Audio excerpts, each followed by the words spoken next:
What is up, my peoples? The peoples of the internet. Welcome to my house. My name is Dean, and I have a YouTube channel here. We talk about theology-ish. Mostly we talk about culture stuff. We talk about celebrity pastors, and I guess we're talking about Christian princes. How did we get here? That's what I think about every time I start one of these streams is how the heck did we get here to where we're talking about Christian princes? What is going on? I don't know. I don't know what's going on. Hey guys, look. Look. You guys are all up here. So now you got to be super careful about what you say. You can't hide in the chat anymore. It's going to be right here.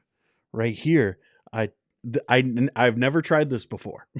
So we'll see. This might fail horribly, but it's going to be fun. Oh my goodness. You guys have been hanging out already. Like, welcome to Underdogs Unite, which is a chill stream-ish. We're going to talk about some topics, but you could throw in a question, and it could be totally off topic, and I'll probably favorite it, and, we'll talk about it later. If we got time and whatnot. We do have some things we're going to cover. We're going to talk about Doug Wilson and his Christian Prince video. We're going to watch the whole thing because I'm just so sick and tired of a lot of things. But mostly these people who are like, Dean, you never deal with people charitably. You're always taking people out of context. Well, you get your wish. I don't know if we're going to get this stream taken down because we're going to show the whole frickin' video, and we're gonna talk throughout it. So even for those people, you need to just play the video, then go watch the other video. I don't know these people. They don't usually hang out for long because they'll find out, oh, Dean's gonna chat about these things. You might hear some noises today. The reason why I'm not on my deck, even though it's nice out, is because my wife is gone. And so I'm with the kids, and they're supposed to be in bed. I got one here. You want to come say hi or no? I'll say hi. You want us to come and say hi? He wants to come and say hi. It's the oldest one. What do you got to say to the people of the internet? Hello. Wow. I don't know what to say. All right. You go back to your iPad. And then we got another couple kids who are supposed to be in bed, and they're probably going to come and they're going to hang out. But who cares, man? It's a chill stream. Like, this isn't a podcast. It's just us hanging out. There's 28 of you already. That's kind of nuts. Saw you guys like hanging out in the chat before we even got things started. It's just crazy. I love it. Oh, okay. It doesn't stay on here. Okay. Well, we'll get into everything you guys are saying in a little bit. David Banks was here. What? I mess with things, and that is not how I want it to look. We're doing things live. We are not doing a hard light. Who put that? No, and ew. I don't like it. I don't like it at all. What is happening here? Oh, this is gross. I gotta fix this. We're just gonna do one color because I don't know what this is going. Like, this is just ew. All right. Like, why did it go away again? I'm dealing with the beta and trying out. This is how I could do this thing. Is trying some new things. And oh my goodness. It's just so ugly. That's even uglier, Dean. Yes. And then let's go to text. And we'll go all. And the text color should be black. Now does it look like it's not going to kill my eyes looking at it? Why is there a shadow? Who set this up? Man, I don't know. There are people who break into my stream deck and they leave like all kinds of things like this. Catastrophic! And then there are people who I'm not serious, son. My son's like, who broke into our house?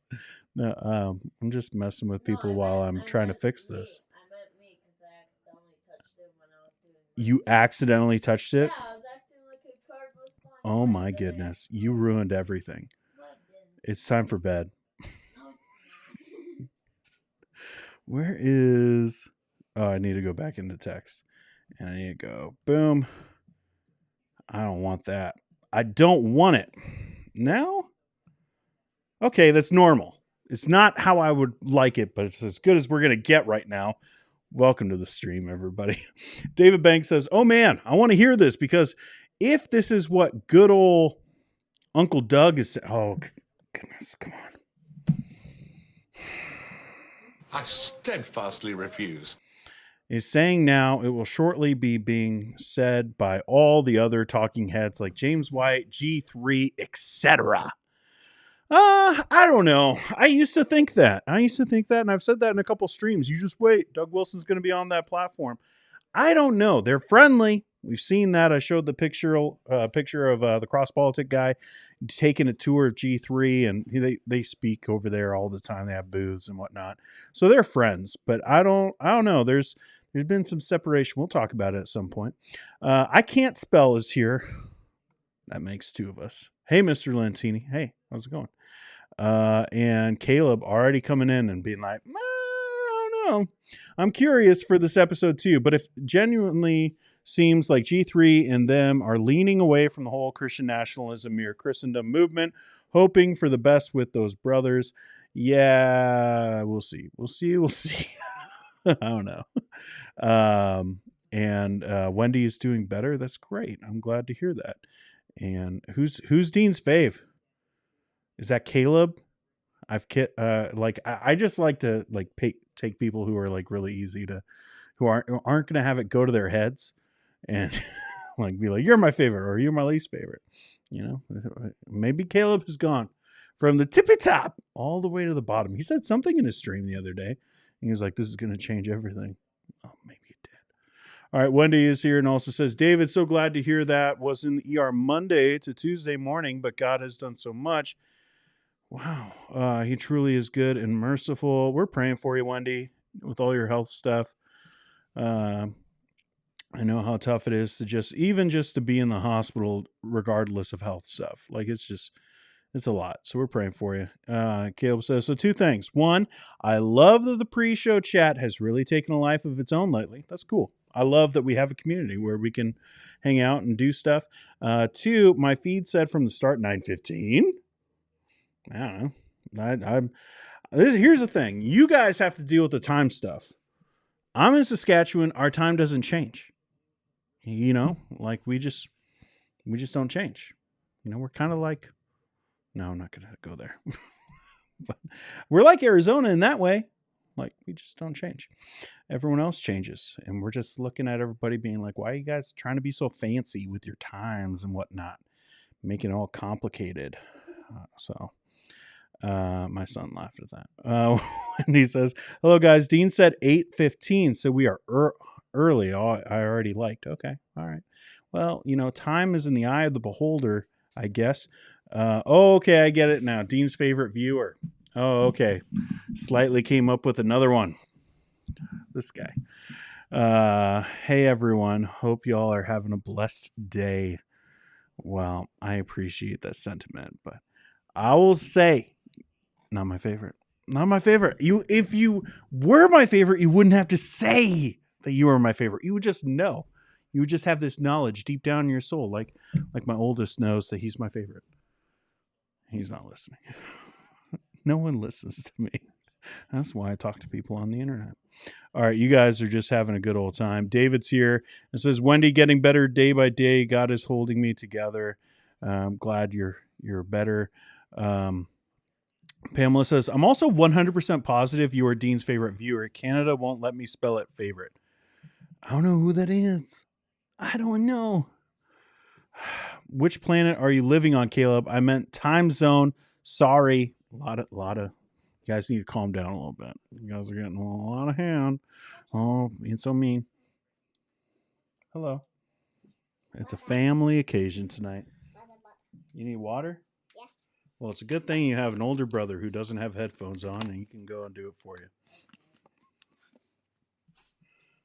And then bed. Right? Okay. Thanks, pal.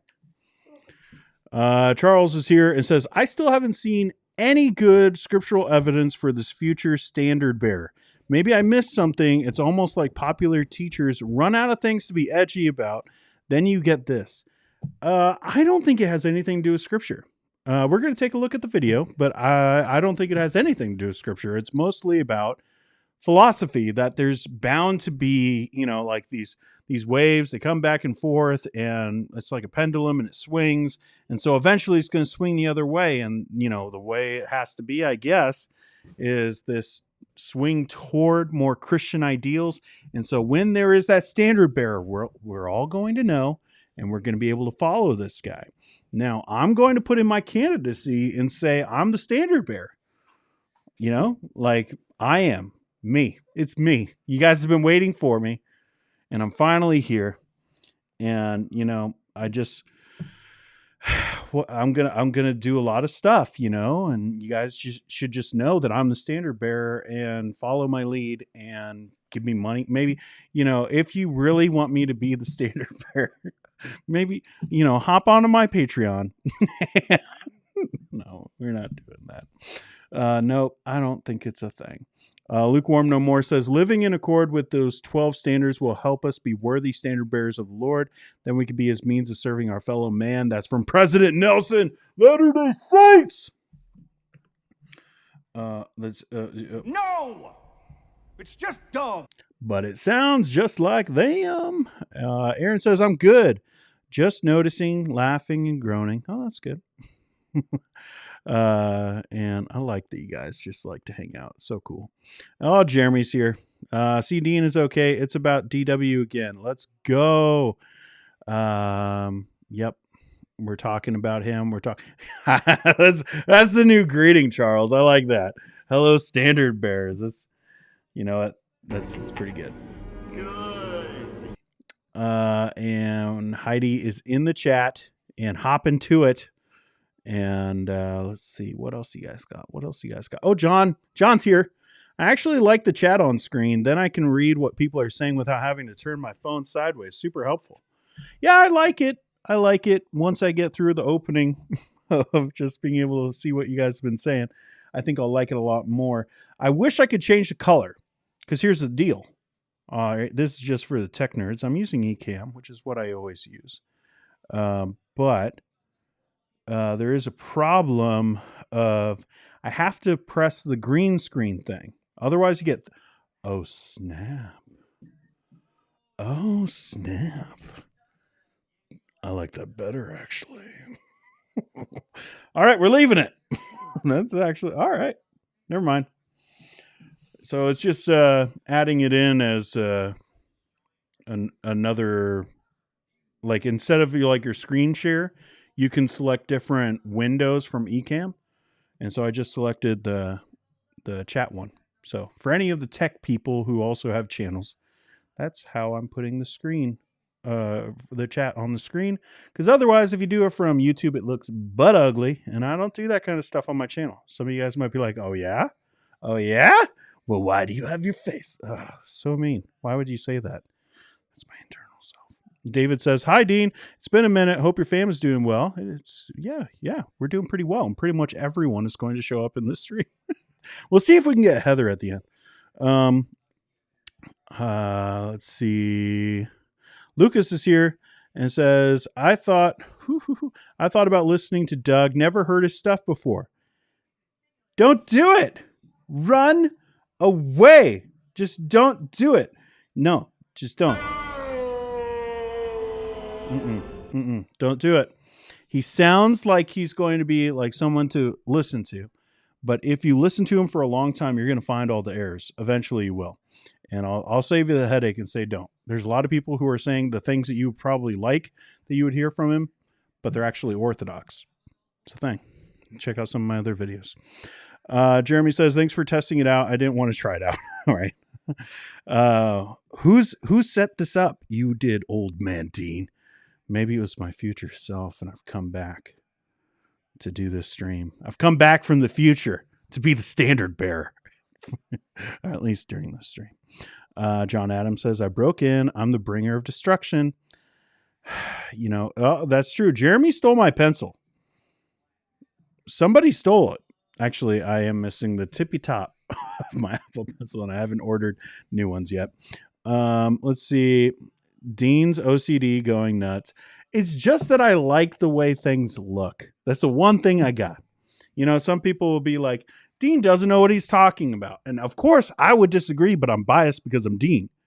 I just talked about myself in the third person. I've been in this basement too long. But of course, I'm going to be biased and think I have something to say. But the one thing that I can do that maybe some of these other guys can't do, at least for streaming, is I can make my stuff look good. And they can't. Like, unless they have someone who they pay a large amount of money to do all their stuff for them. And then it's okay. But then there's John Adams, who just makes all of us look dumb. Dylan says, Pam is supposed to be helping me in the garage, but it's nice she is in the kitchen. Oh, snap. Dishonor on your whole family. Make a note of this. Dishonor on you. Dishonor on your cow. Caleb says, skeptical Dean is skeptical. Love it. Don't start with me. I will burn your sandwich. Burn it? What kind of sandwich is it? Is it BLT? Are you toasting a BLT for him? Dean, did you see the Christian nationalism video going around Twitter? Sorry, I mean X. Don't even bring in that. I will never call it X. I'm never going to. I've said the joke plenty of times. And I probably will again. But I'm just not going to refer to it as X. At least not on purpose. It's going to be Twitter forever. What on X? What are you supposed to be doing right now? Clean them out? Mm-hmm.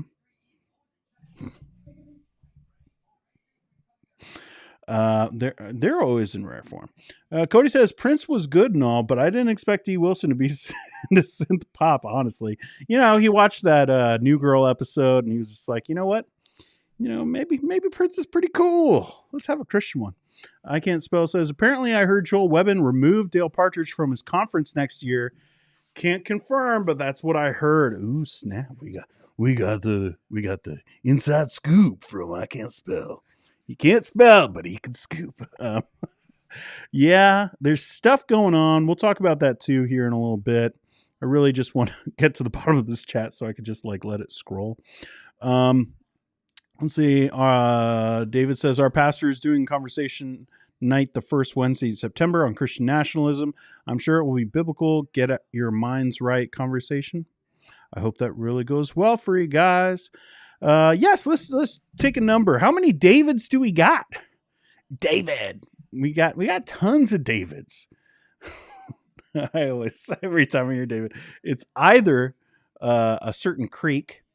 I don't want to say it because I got a kid right there. And even though it's not that word, he's going to give me a look if I say it.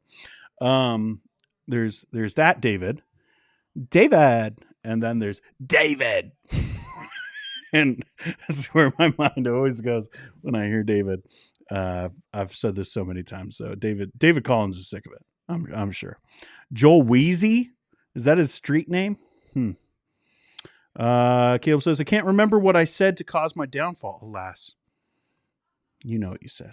I don't know. I remember there was something, but I don't know. It wasn't anything like I was like, oh, it was just something we were joking about. Wendy says, come on, Dean, think about your faves. I know you will figure it out. I got a list in my head. That's true, Wendy. Got a list in my head. Will I ever say it? I don't know. Perks on Mission. Hey, I haven't been on a Dean stream in a long time. I wonder why. Why? Because you got a life. Love the Jaws and Hulk background, man. Well, you know what? This is also set up for my movie stuff right now. That's what that is. We're multi-purpose. It's a multi-purpose room. It's not a sanctuary. It's a multi-purpose room. David says, no one is driving, right? I don't need anyone getting yelled at. And ladies, no reading without your standard bearer's permission. Like your local one. Like let's get this straight, okay? I'm the national one, actually international. I'm the international standard bearer. And then you have your local standard bearer, which is your husband. And if you're not married, it is your daddy. No. And every standard bearer gets their own umbrella. Wendy, I love it when Dean surprises his own self. Oh, snap. Yep. And Lucas is running good. I'm glad you're running, because it could go real bad. And I don't want that for you, man. I don't want it. My man. Let's see. Are you directly messaging another standard bearer? Walk quietly behind me. Oh my goodness. That's pretty good. We got 48 people hanging out. That's nuts. I every time when it's just like, we're not even like, we're going to deal with the thing. Okay. We're going to get to it in just a minute. But when we're just hanging out and I'm goofing off and you guys are like still watching, it just blows my mind. It's like, you get told you're not funny for so long. And I lived in Funny World too long. And people like, I honestly got that. Like I've come to learn that, yeah, I am funny. I am clever. Like I'm not like super clever, but I'm clever enough, you know? And a lot of the fundamentalists were like, Dean's goofy. He's goofy. He's not clever. He's goofy. And then they would tell like all these dumb jokes like that they learned, like they're like the funny guy in the IFB world. I don't know how we got here, but the funny guy in the IFB world is a guy who just Googles jokes all day. And he's the guy who's sending all like those forwards of dumb jokes. And that's the funny guy.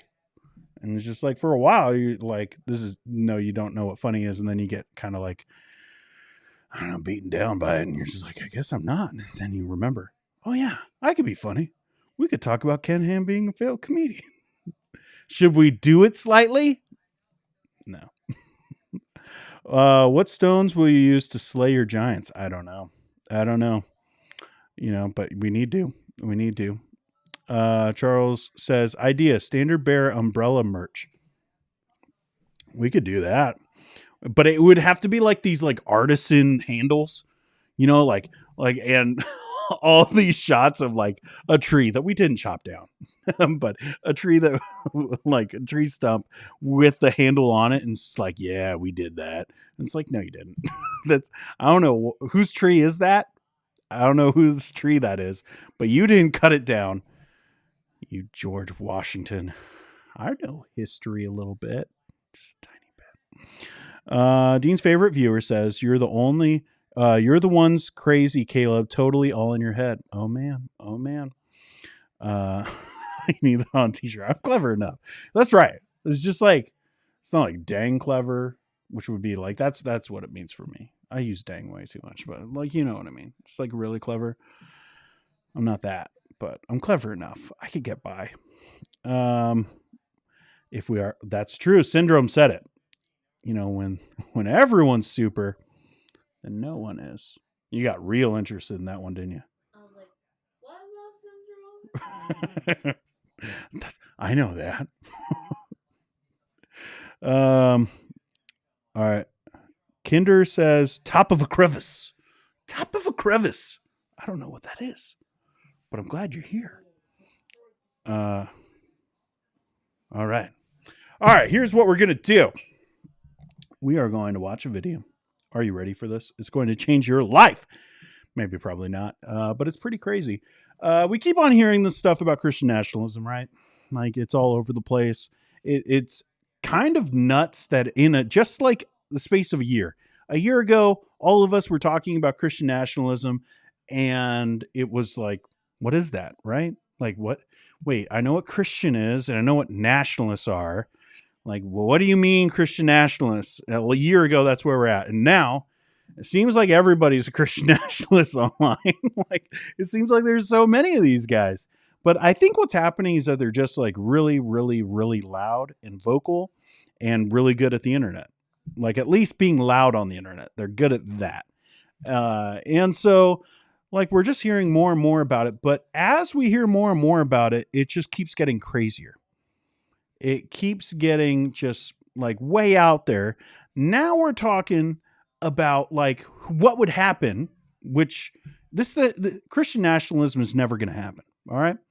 I've said it many times here on the channel. It's just never going to happen. It's a crazy idea that these post-millennialists who, like, if you look at, you know, premillennialists, all the different forms, amillennialism, and then post-millennialism, you're thinking like, they're the smallest group, right? Like they're the smallest group, and they're coming up with all these grand ideas of, oh, we're going to win the culture war.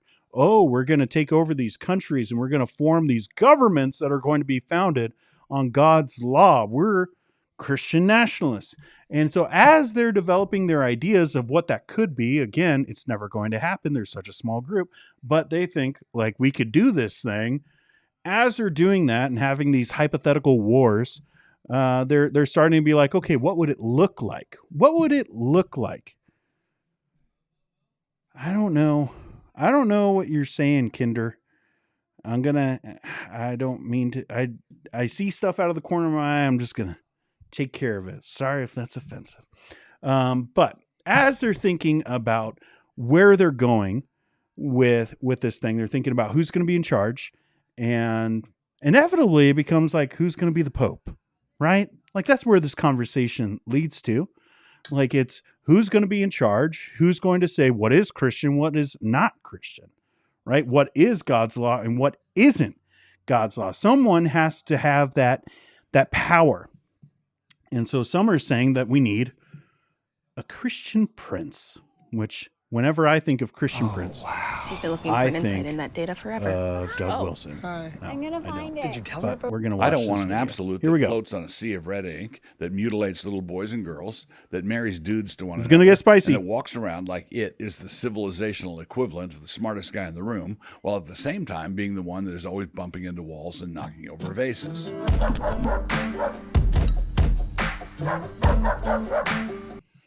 Let me just stop for a second and talk about the design of Canon Press and their videos and stuff. I guarantee you a lot of you guys wouldn't know who Doug Wilson was if it wasn't for some great design. Okay? Like just like that logo and the intro and stuff looks cool. It looks cool. Their stuff always looks cool. And whoever is behind like their marketing and their design stuff, they're really like the winner there for Moscow and why anyone even knows who they are. I don't think if John Piper's like design team was doing stuff for Doug Wilson, you wouldn't know who Doug Wilson was. Introduction. As I've been observing the debate over Christian nationalism, develop is not really the right verb. Stagger is more like it. As I've watched the debate over Christian nationalism stagger around, perhaps toward resolution, a few thoughts have occurred to me from time to time.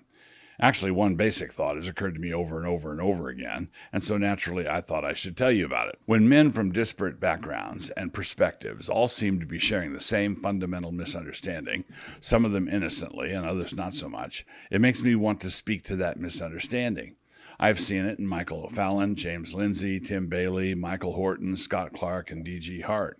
There's one common misconception running underneath all of their criticisms of a Christian prince, and so I thought to address it here. I'm going to attempt to put this response of mine in a nutshell, but what is more likely to happen is I shall wind up putting the same response into a handful of different nutshells.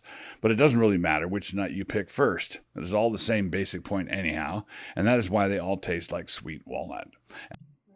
Again, you wouldn't know who Doug Wilson was if it wasn't for the design team.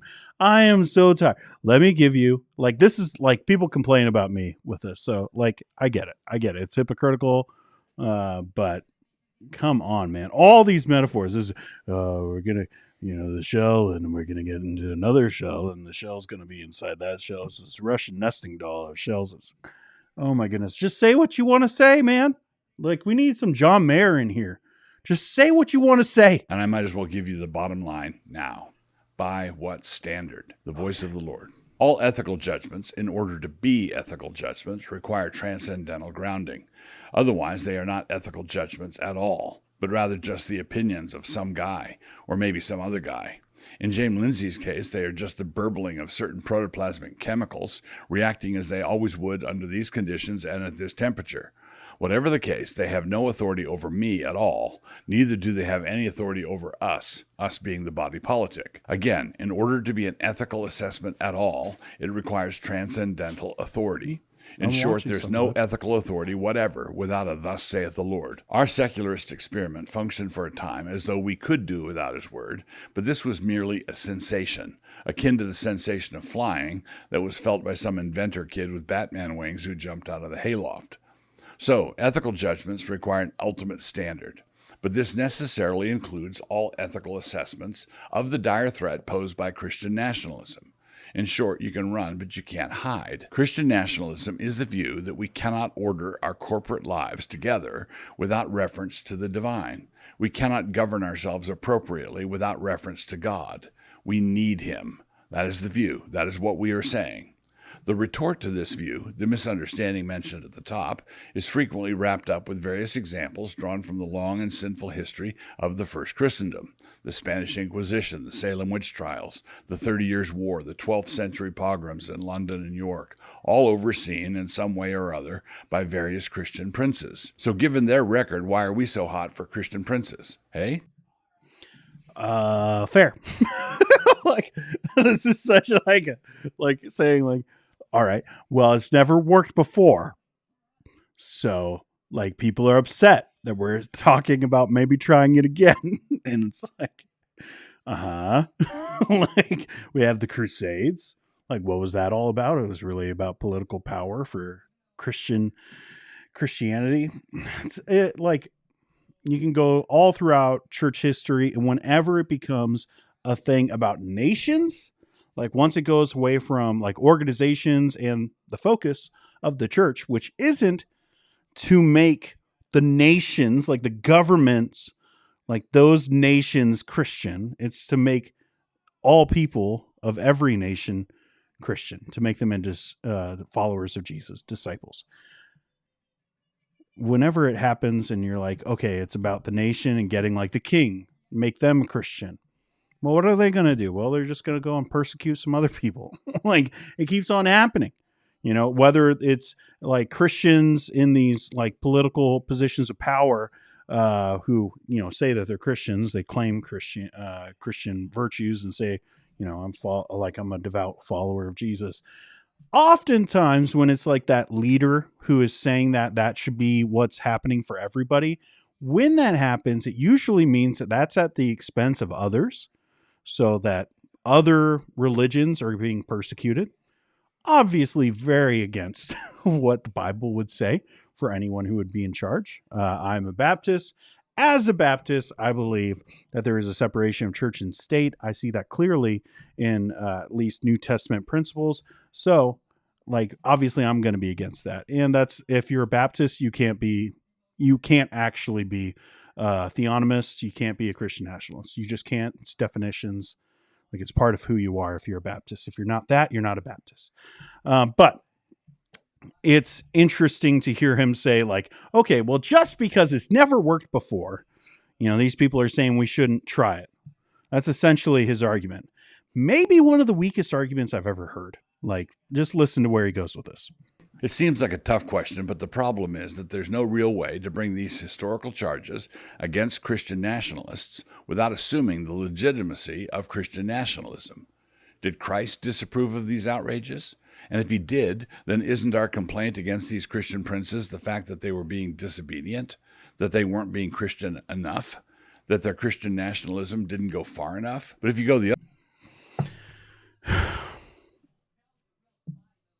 This is why I wanted to watch this video and to do it in its context. So you see, like, if I were to just take that clip, people would get so mad at me.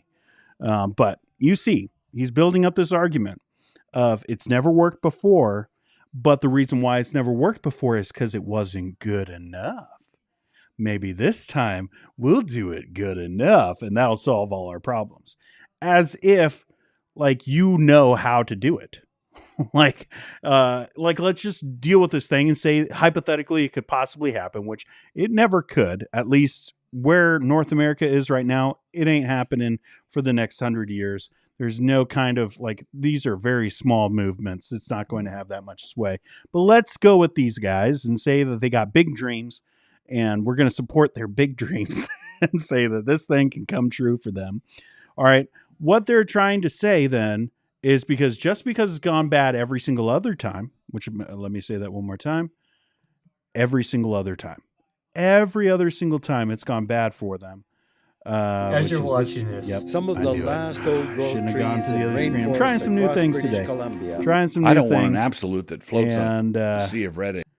I knew it would go back to the other thing. Well, I don't know. Maybe You may have heard of them. Maybe And this is what but just because it's happened every other time doesn't mean that it's going to happen to us. We're different.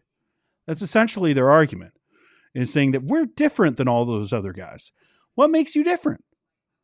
Like, why do you think that you will not fall for any of the traps of those other people? Even if you think, all right, let's assume, which I'm not saying is the case, let's assume that each one of these Christian nationalists today has the best of intentions. And they sincerely mean that they just want God to be in charge of the nation, right? Like that's what they say.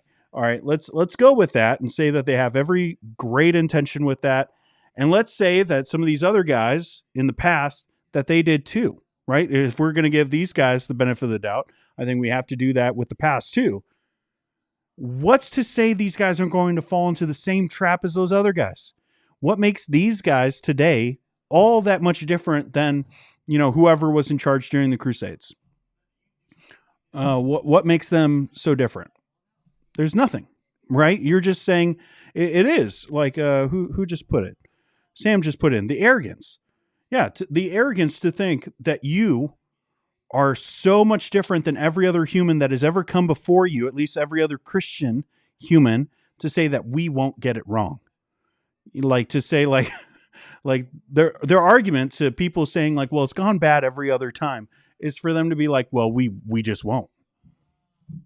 And we're supposed to trust you with that? Let's, again, hypothetically, whether they could accomplish this thing, like, let's give it to them. We're supposed to just trust you and say like, oh, of course. He's just, well, did you hear him? He said he's not going to do it like those guys. Oh, okay. Well, then all the dangers are gone, right? Like, it's just craziness. What gets me, James Lindsay is an atheist who is distressed by living Christian nationalists because they are supposedly abandoning the ethos of the founders, consequently posing a threat to his liberties, when the fact is that back then he would have had a lot less freedom of cultural engagement than he does now. He opposes contemporary Christian nationalists because they threaten to take him back to the era of his heroes. He thinks he is lionizing James Madison when he's actually lionizing Earl Warren, bringing like, did you hear it? Did you hear it? People are talking about this Michael Flynn video that's going around. Maybe that's what was being referenced earlier, like that Christian nationalism video that was going around. There's this Flynn video that's going around of him basically saying you need to put your Bible down. These pastors need to put their Bibles down, read the Constitution. It was founded on biblical principles. One kind of. I'll give him that. Like, it is kind of founded on biblical principles, some things. All right. But it's more founded on capitalism and individuality. But regardless, like, there are some biblical principles. But what he's saying is like, well, the fact that we could even have this conversation is because of Christian nationalism. The founders were not Christian nationalists. And you don't get to just take people from a place in history and pluck them into your conversation because it's convenient for you. Like, they weren't Christian nationalists. They were, well, depending on your perspective. I live in Canada, and I've always held this position. I don't think it was right for the American Revolution to happen the way that it did. And especially for, these heroes of pastors to preach to their men to go to war in their churches every Sunday. And now they're looked at as heroes, and there's statues of them everywhere. Like that, no. But they weren't like, God needs to be in control of this country. It was, hey, taxes are dumb. Like, hey, a government being able to tell us what we can do when they're so far away and they don't know what we're actually dealing with. Like, that's wrong. Like, they weren't Christian nationalists, and they definitely weren't like these guys now. the absolute down within reach. Okay, we filled up one or two nutshells. Let's come at this another way. Is Christian nationalism bad? A lot of people are acting like it is bad. But who says? By what standard? What is the... All of history. These things are just so circular. for basically what Doug Wilson and these Christian nationalists are trying to do is to say, well, you shouldn't, like, let's throw out history. Let's throw out history. And then by what standard? And then you go like, well, if you take out every other occurrence of where this has happened, I guess we can't say that it's bad. Like, of course, if you take all of history out and you go like, well, now deal with it in a hypothetical world. We don't live in that hypothetical world. We live in history.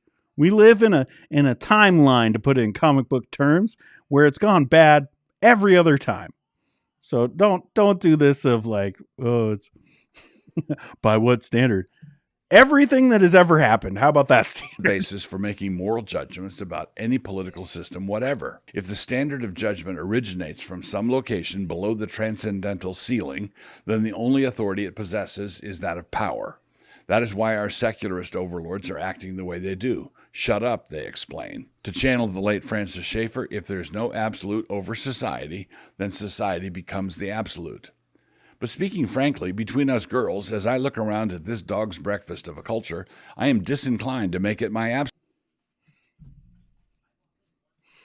Between us girls?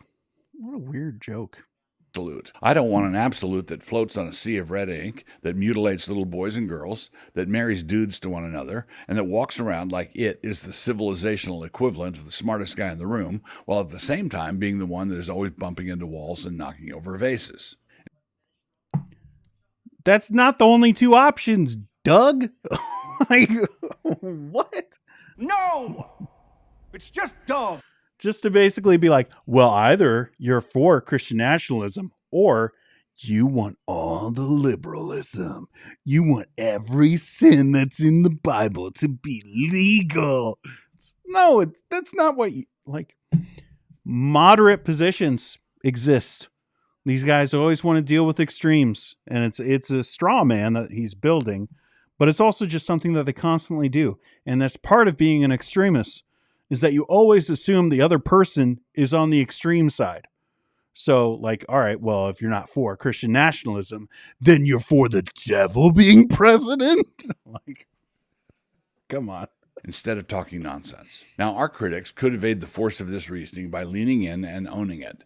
They could say something like, yes, well, Christian nationalism is actually a noble ideal, and your points about its being an inescapable reality are well taken. But our problem... Actually, no, it's not a worthwhile idea, because it's not theologically sound. Because what they've done to accomplish this thing of political power that they want to achieve is that they've basically ripped apart the Great Commission. The Great Commission has become about organizations, institutions, and governments rather than souls. Now, I know that they would say, like, that's not true, you're being so mean to us. But at the end of the day, that's what they want. And maybe it's to a means of a soul, but you're now separating things to where the main goal, that like the goal that you're achieving in your lifetime, is about governments and institutions and organizations and power and influence, rather than the souls that live down the street or that are across the street from you right now. Like those souls, or maybe even in your family. Like they want you to be like, no, it's about this, so that you can reach those souls. How about you just, become friends with those people and have influence in their life? And maybe they'll start voting a certain way because they see things through the lens of Scripture. Maybe that's how you can gain influence, but, call me old-fashioned. Problem is actually with you Christian nationalists. Your noble cause deserves better champions. We don't trust you. You speak as though the secular order is coming apart at the seams, and you are positioning yourselves to assume responsibility and rule once that disintegration is complete. That's as may be, but we think that you guys are singularly ill-equipped to do anything like that. We think you could not run a taco stand, much less assume responsibility for the restoration of Western civilization, or other hurtful words to that effect. I wouldn't put it in that way, but yes. Like, I don't trust Doug Wilson. Like, look, Google Doug Wilson and controversy, and you come back to me and say, like, yes, let's put everything into this person's hands. He's not our Christian prince, yo. Much as we regret how this would have descended to personalities, it at least has the advantage of not being incoherent. And one would see their point, of course, if only they would make it. If you would give me a minute, I bet I could round up some Christian nationalists who specialize in idiot memes and who think that what America needs right now is the dynamism of a Bonaparte, only a Christian one. But it will not do to read one or two such memes from the fringe and then pretend that that is what Stephen Wolfe was advocating in a book they didn't read. A common retort from our side, and one that lands on the jaw, is this: do the reading, but buy the book. It's so weird to hear it, from one of the main guys who owns these things. Just like, oh, you didn't read the book. No, because the title of the book is Christian or A Case for Christian Nationalism, something like that. Like, no, I'm not going to read that book. No, like it's like, oh, you just think this thing is crazy because you haven't read it. What is the book called? It's called Crazy. Instead of making that point, which would at least be intelligible, we get things like this from D.G. Hart. When I look at that, I'm not quite sure where to look. It makes me want to not make eye contact with anybody. This is where I go, these guys who think that Doug Wilson is such like a wordsmith, and I think he even has a book about that. Like, just, can I quickly, like, it's 7:12. Let's go back. I want you to listen to just how he puts this metaphor, okay? D.G. Hart. When I look at that, I'm not quite sure where to look. When I look at that, I don't know where to look. At that? Like, he's not a... I don't mean to just, like, belittle the guy now, but, like, these guys, they lift him up like, oh, he's a philosopher more than a pastor. You know, no, this ain't no Schaefer, okay? It makes me want to not make eye contact with anybody. This Christian gentleman is telling us the story of Daniel's 3 friends getting pitched into the furnace, and is seriously maintaining that we have to keep in mind that Nebuchadnezzar was perfectly within his ordained rights to throw them in there. This is a new take on Bible stories indeed. John Stott once said that fuzzy thinking was one of the sins of the age. We have to do better. To the critics of Christian nationalism, I would urge 3 things upon you. First, do the reading. Fight with what we are actually arguing for, and not with what might be an easier position to refute. Second, don't charge us with advocating for things that we abhor as much as you do. And third, if you object... I think that's actually fair. Like, advocating, like, don't put that on them for things that they're not saying. I agree with that. To our only apparent surrender to the balkanization of America, you can't fight that by accelerating the balkanization of the conservative Christian resistance. And buy the book. Oh boy, oh boy, oh boy. So there, we did it in context for you people who are like, oh, you need to deal with these things in context. Let's see. Sam says, I don't understand how anyone thinks this man is eligible to be an elder. Yeah, there's lots of stuff there, but people online, they don't know that. A lot of these people, they just hear, oh, he's good, and they start like checking him out, and he sounds good, right? A lot of these pastors do. That's why Mark Driscoll is gaining a platform. He doesn't sound good to me and probably to you, but there are people who think that sounds good. Lukewarm no more. Pastor Patrick Hines has about 10 really good videos on Wilson. Okay, cool. So maybe check that out. Patrick Hines. I wonder if I might know them. That's weird. David Collins. I feel like the only thing they are poised to rule over is the straw men they build in their echo chambers. Yeah. I mean, some of these guys, I think that there are people in these camps who are just getting swayed for a minute. It's the young restless reform thing. It's getting swept up in a movement and extremism, and a lot of these young guys who are getting caught up in it and maybe even being voices of it. I think in a decade they're going to sound and look a lot different. So it's don't write them off forever with some of these guys, but the leaders, yeah, you can write them off at this point. Sam says he spouts nonsense. Heidi, what is the book called? It's called Crazy. That was great. Appreciate it. Who's Doug's target audience? Serious question. Does he think unsaved people are watching this and care? No. Like that's a good topic, because I think a lot of these guys, like, they have to know that it's never going to work. All right. Now, some of them, because they are post-mill, they're thinking like this is the 1,000 years. So like they're thinking in decades, not, or they're thinking in centuries, not decades. Come on. No, you're not. No, you're not. You're thinking about in 2 years. You want to start this other conference and want to grow this channel, all right, enough of this. Like, I'm planning for the long game, whatever stuff. This isn't Foundation. Okay. I think some of these guys just watched or read Foundation and they're just like, we're going to build a foundation for Christianity. That's not what's happening here. Okay. But I think that what's happening is that they're getting these young guys who, like, that sounds good. That sounds good to be a part of something like that and to have influence for Jesus, right? Like, they aren't thinking through all the implications, or like they get told by these people not to look into the history of it, or that we're going to be different. Those people weren't really Christians, so that couldn't be Christian nationalism. We are Christians, so it could be Christian nationalism. They do all those things to manipulate them to where, these young guys aren't really thinking about it. And I think that's people that they're targeting. I think that's the target audience, is the young and naive. That's who I think. And it's a constant for a lot of these different movements, is that they go for the young and naive and the extremists. Winston Pickett says, if Doug Wilson ever submitted himself to an editor, he might be almost as much of a wordsmith as some of his fans think he is. Maybe. Just when I look at it, I don't know where to look. It's like, that's something I would say. Like that would just be something I would say, like, normally. And it's just like, and he wrote this down. Like these, like someone was talking about his teleprompter.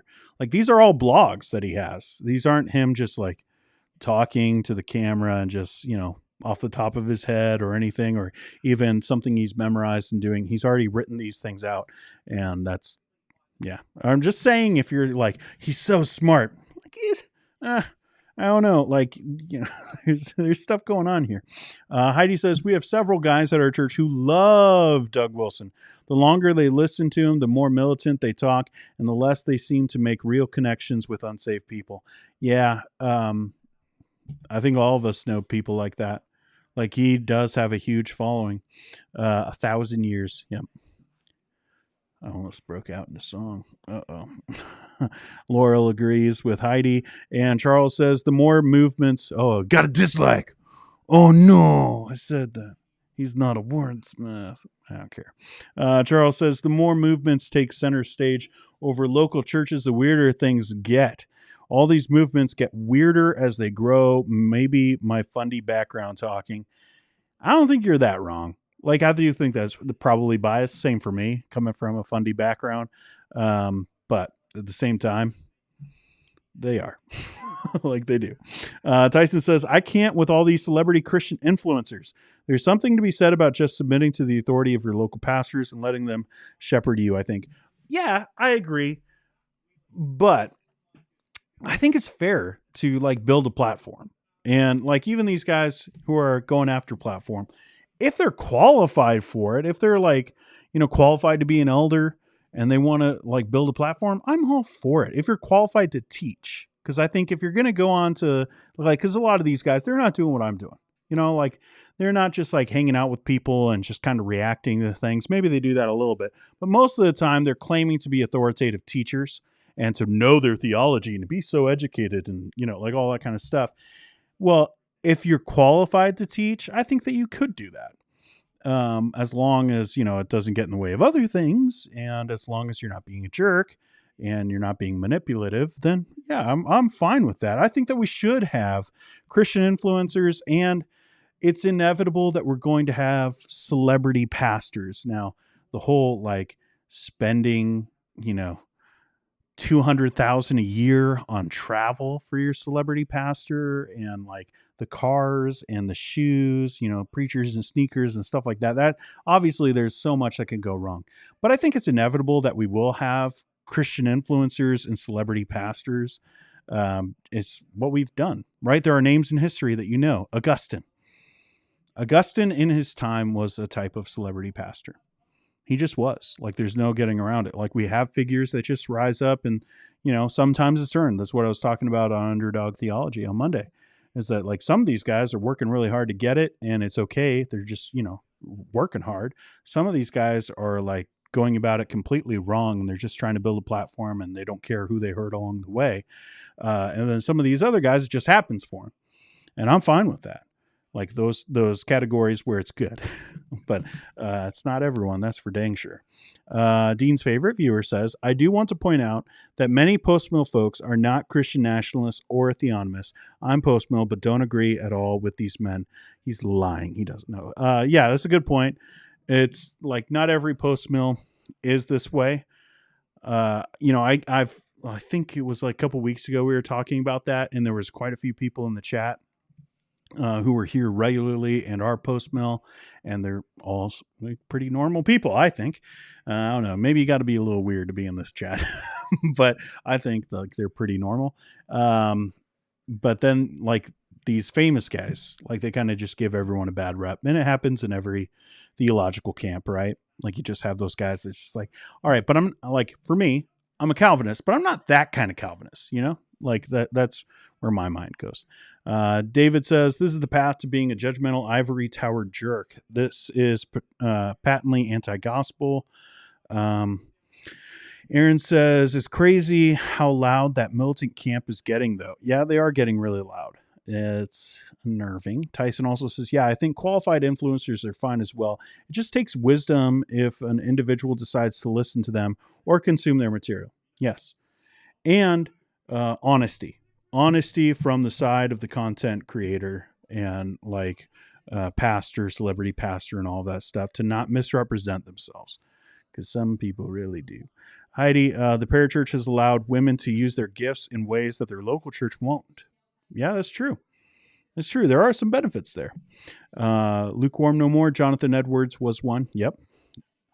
For sure. And way more than people like to talk about. Okay. Like everyone's like, oh, Jonathan Edwards, just a small church pastor, just being faithful. His family had so much influence. Okay. He was the Billy Graham of his time. Heidi Goings, we're all normal here. LOL. Yeah. Maybe not. Sam says, these guys talk about unbelievers like they're the enemy. Yes, that's very true. That's a huge point. When they're like Christian nationalists and they're for Christianity and they're like militant about it, well, it's like, who are they militant against? They would say it's sin and like the system of the world, but their rhetoric sounds a lot like it's pointed at people and individuals, and they talk about specific political leaders, and it's just like, yeah. If I was an unbeliever and I was listening to these people, like this would not sway me toward Christianity. This would make me go like, these people are crazy and we need to deal with them. So I don't think it's really helping. I can't spell says R. Scott Clark versus Doug Wilson. I want it. I need it. Do you need it? Do you need it? I don't think you need anything with Doug Wilson. I would like to see that conversation. I think one person would run circles around the other, but lukewarm no more. Normal is just a dial on your washing machine. Hey. And Luke Daly says, you're an influencer. I steadfastly refuse. I influence people in my house, and then I just ramble on the internet. That's how I influence. Let's see, where are we at with time? Okay, we are going to take a little bit of a break because I have another person in this house who needs to get some insulin. So we are going to go on a little bit of a break. We were on a break, and then we'll come back and we will talk about Dale Partridge. We're going to look at an article. We're going to look at an article, an apology. We're going to look at it. We're going to be looking at a few tweets, including Mark Driscoll and some of these Christendom 2.0 guys. We will do all of that in just a couple minutes. Stick with me.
what?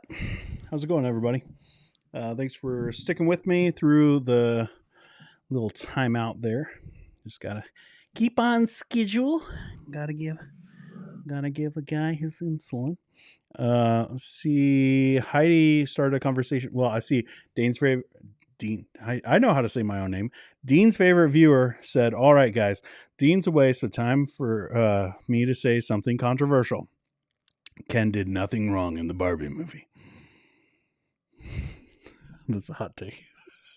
And then Heidi said, break convo. What merch do we want from Dean most? Oh, that's interesting. I like that, to hear where your guys' minds are. Caleb says, is Dale Partridge really that influential? I'm not trying to be mean, but I only hear about him when Dean has a segment. Yeah, I would say he's not as influential as Doug Wilson, like for dang sure. You know, he's on par with people like Joel Webbin and some of those Christendom 2.0 guys. So that's his level. But that is faded. And we'll talk about that here in just a minute. I get it. You know, he's not as influential. For me, like the reason why I bring it up and why we're going to look at it is because I feel like I've done so much talking about him that I need to like complete the story. And I want to be fair to him too, because he issued an apology, and I want to talk about that a little bit. Because I know that he doesn't think I'm fair. And his wife doesn't think I'm fair, and some of his fans don't think I'm fair, but I do try to be fair. And so when someone puts something that's like, I'm sorry for what, we were talking about, I want to make sure that we cover it. So it's not bashing him. Heidi says, what merch do we want to see most? Jamie said that she wanted stickers. Wendy says, I want a t-shirt or a ball cap. See, stickers and mugs. All right, mugs and stickers are pretty easy. That I can do. It's the shirts I'm concerned about, because the quality of the shirts that I got from the company that I was going to use Redbubble, because Redbubble goes all over the place, but their shirts kind of suck. And I don't know. We'll see if you guys really want it. Maybe you don't care. I really care about the quality of my t-shirts, so I wear a lot of Carhartts. But yeah. Let's see. A matching fanny pack. That'd be fun. Let's see. You Canadians are night owls. Are we? Where I'm at, it's 8:20. So I don't know what that means for me. Does that make me a night owl? Because I stay up really late working on thumbnails and stuff. So, like most nights, I am awake till at least like 1 a.m., sometimes 3 a.m., working on stuff. It's just what you got to do when the kids are not away. Also, I don't really sleep, so I'm not one of those people. Like, I still get up with the kids. So it's a thing. Lukewarm No More says, if I was president, I'd build a wall on the Canadian border. They already tried that. It's called Canadian Bacon. John Candy is great in it.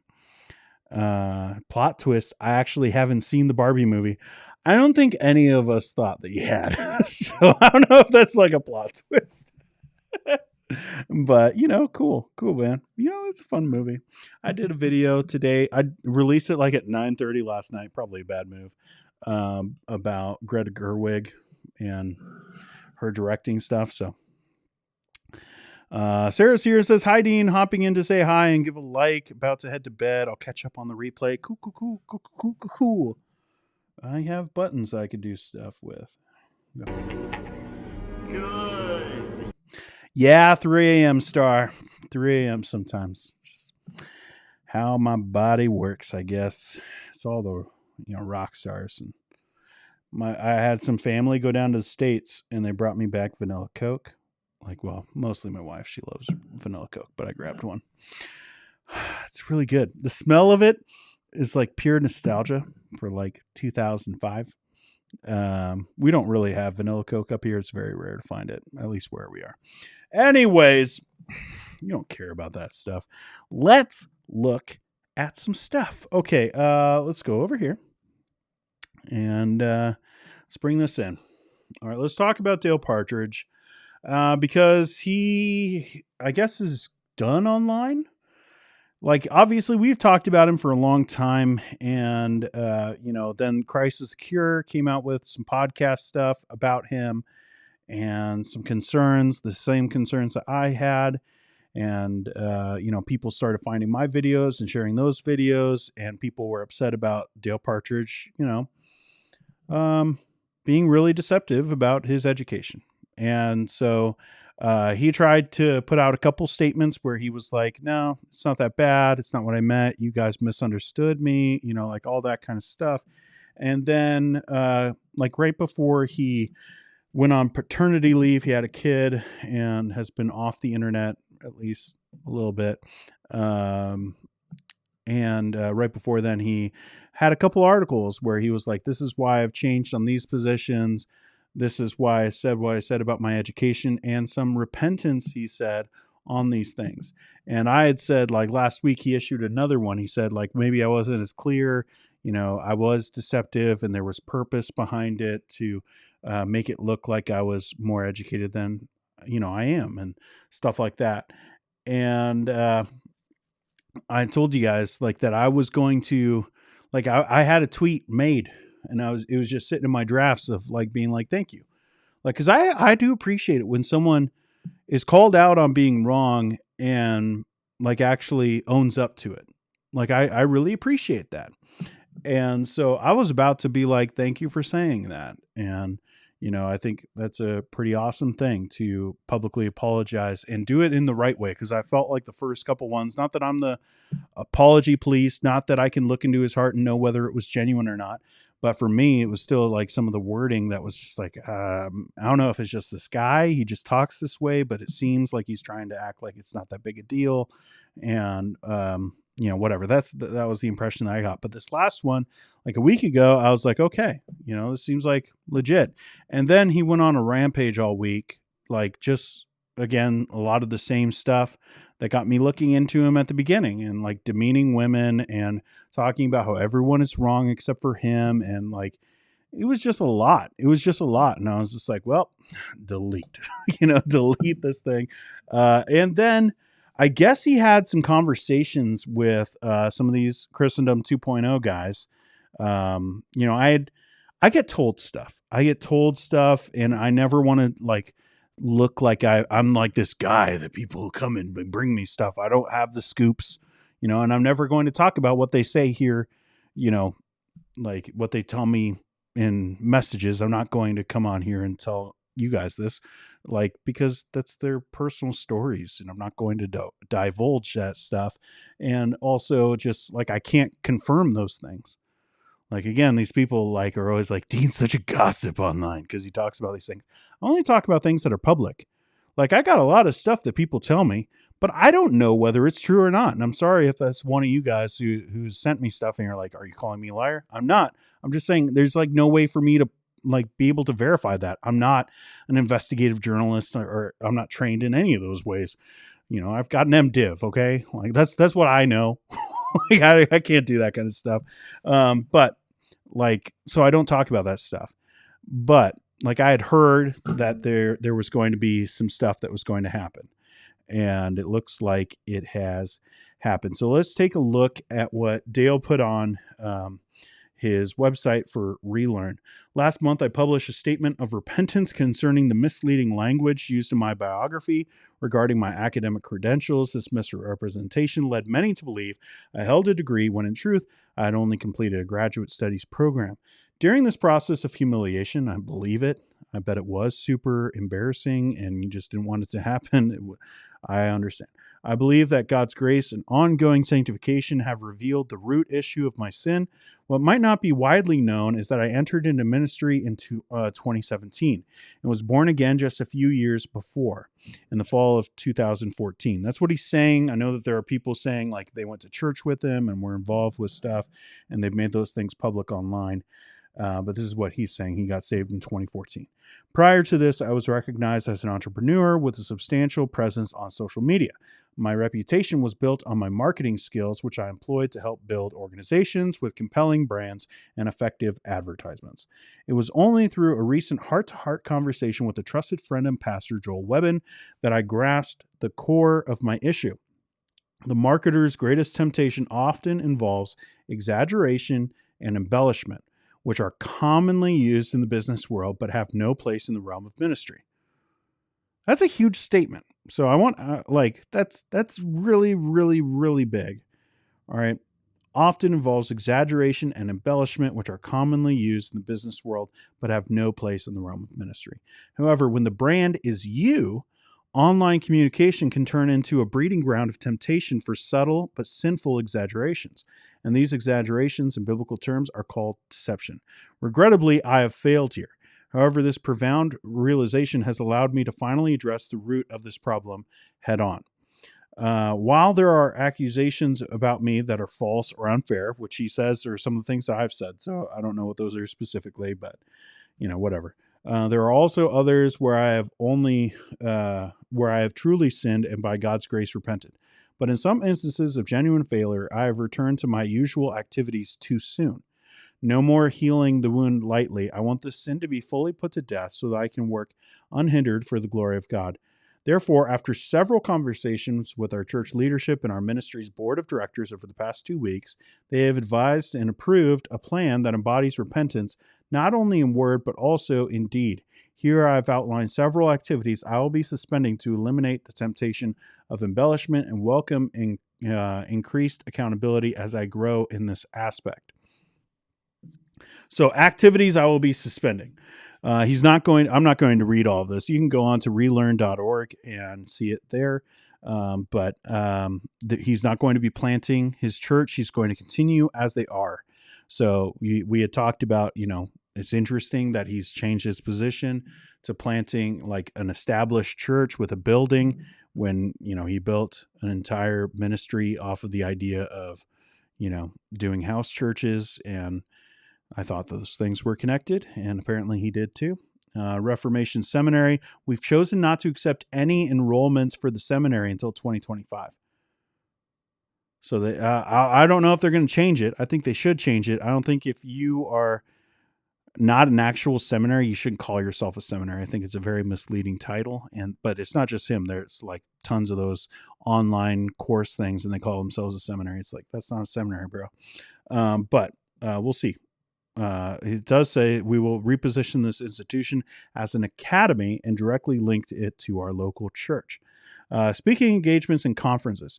I've opted to cancel all speaking engagements for the foreseeable future. I believe that prioritizing a national platform right now could work against the purpose of this season. Okay, if you go through, it's basically everything public. Everything public, he's either winding down or he's just not doing. He's going to continue, like he says, with the exception of select commitments focused on sharing the gospel, and he's going to continue, pastoring his church. There's debate that could be had. Actually, let's go over here, and I think I have it here. This is what Michael Foster had to say. Let's move the chat. Michael Foster, who is one of those speakers, he works with Doug Wilson a lot, one of the Christendom 2.0 speakers. He says, there's a long thing that he put on Twitter. I'll just read like the first part. I can't endorse Dale Partridge's pastoral ministry. I think he should take a long break from the ministry, submit to the authority of a local church, and spiritually grow under the leadership of that church. He tweeted that right around the time of this article being released. There are people that are saying he shouldn't continue in the pastoral ministry. I don't know. I have a hard time saying something like that it's hard. Is he qualified? Is he not? I'm not going to make that distinction. That's something they need to figure out. But there are people who are saying he's not. Completing my master's degree. So he's going to go and get it. He's saying he is. Writing and publishing books. He's going to continue that. Weekly podcast production. The weekly publication of Real Christianity will continue. However, the focus will remain on subjects that align closely with Relearn's mission, emphasizing gospel fluency and fostering biblical and theological literacy. So, this part up here, I really like. And again, I'm not the apology police, but it's just, I've talked so much about this. I want to be able to just say I appreciate what I think he's trying to do here. But it's this other stuff. It's like he's taking it as like, oh, I'm doing all this. Some of these are the consequences of his own actions. Like let's be clear. Does anyone want him speaking at a conference after all this? Like after everything has been found out and whatnot. So I think some of it is the consequences of his own actions, but saying like he's not going to for a time. Like I always get a little nervous when pastors, like this was the same thing with like Matt Chandler, when they put like this, like for a time, it's like, you don't know whether that time is ever going to come. But I don't know. I'm pretty harsh when it comes to that kind of stuff, but I just wanted to show you that he has apologized, and there are steps that he's taken. Whether they're exactly the right steps, I'm not going to decide. I think there are some things that are still like writing and publishing books. I don't like that's still platform building. That's still like, I don't know about that. That seems like it could easily fall into the same traps that he's seemingly trying to avoid. But yeah, like Roland puts it this way, baby steps, maybe. Yeah. Like I would say that these are steps in the right direction, and I appreciate them. Like I do. I think that it is a big move, even if some of these things might have been forced upon him, and we would have liked, maybe some more initiative before like everyone had to be like, this is really bad for him to like, cause again, I'm not going to like divulge things that get told to me, but I'll just say there are organizations that are looking into him, and that are like, this isn't the end of the story. And there's going to be more stuff that comes out. I don't know what that stuff could be, but and there are ministries that have worked with him that have concerns. And I've heard from some of them, like there's stuff, there are more concerns, and some of these things that he's said, like, I am doing this, like, would have been nice if he had done that before everyone was like, yeah, you're not going to be doing this. Like that, some of these things, like he's being like, I am doing this, and it's more of things being like put on him, but he is rolling with them. So there is something to that. So I always want to just like, I want to try to be fair with some of these stories that we do. It's not that, people who are wrong forever. This isn't cancel culture. This isn't like that idea of once someone has done something wrong that can never be used by God again, God could use Dale Partridge again. Maybe it shouldn't be in pastoral ministry. Maybe that's a debate that should be had with his own church. And maybe he shouldn't be writing books and maybe on Twitter and stuff like that, but God can still use this guy. And that's what I want to say. Like, that's why I bring up this story, not just to be like, oh, he's at it again. Like, I thought this was a positive move. It's like, there are just things I still have concerns about, but again, I'm just a guy on the internet, but I feel like I needed to say something because we've talked about it so often. And, I kind of feel like I canceled it. I know it's Christ is the Cure has way more influence in those circles. So it's just like, you guys don't even know, like, the scariness of something like that. We talk about him in a video. People take hold of those videos, and now the guy isn't allowed to be on platforms. Like, I know some of you guys might be like, oh, that's good, you're having more influence and stuff like that. That to me is such like a scary thing. So like, I always like, if people apologize, I want to be clear about their apologies. But yeah, like, 'cause it's a scary thing. All right. Enough of that. Let's deal with one more, and then we can just talk about whatever you guys want. You can throw in questions, throw a Q in front. Let's put the chat back up, and we'll go all the way to the bottom, and it should continue right there. Right. Let's deal with one more thing. And this thing is something I told you it was going to happen. Okay. All right. Some people didn't believe me. They were like, no, it won't ever happen. Driscoll won't ever be accepted by these reformed guys ever again. I told you. I frickin' told you. Okay. Some things I don't want to be known for having been one of the main movers behind, but some things. All right, this is Eric Kahn. We're going to be talking about, not this week, but in the coming weeks, We're going to talk about these Christendom 2.0 guys. And there's 7 doctrines to rule the world. Well, here he is retweeting Mark Driscoll, this reformed guy, this Theo bro, this guy who's all about masculinity and reformed theology.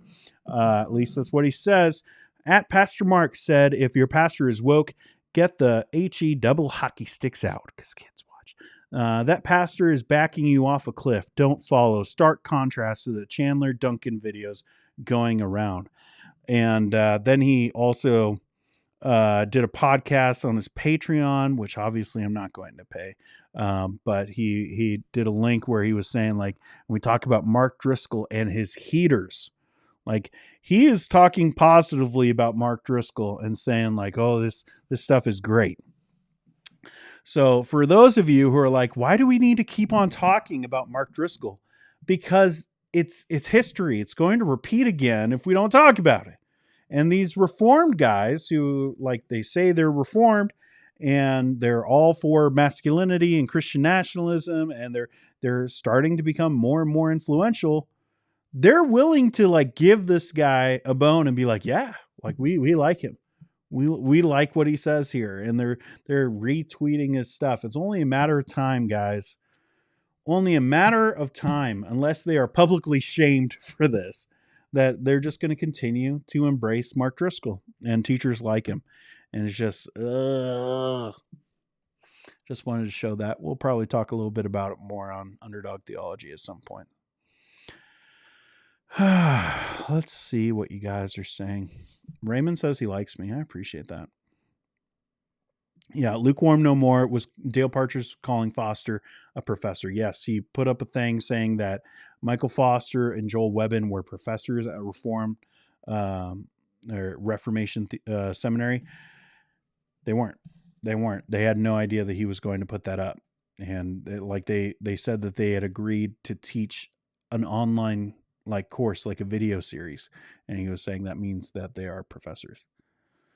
Luke says, Dr. John MacArthur only has an honorarium doctorate. So deceptive. Yeah, but that's everybody. Like, so many of the guys who go by, like, they're not like, hey, you can't call me John. You have to call me Dr. John, Dr. MacArthur. If they always tell you, like, you got to call them doctor, whatever, it's most likely because they have an honorary doctorate. But it's so, like, that one, I agree, it's deceptive, especially when, like, people talk about him in, like, academic terms, and they're like in an academic world and they're talking about him being a doctor. It's like, no, he's not in the same way.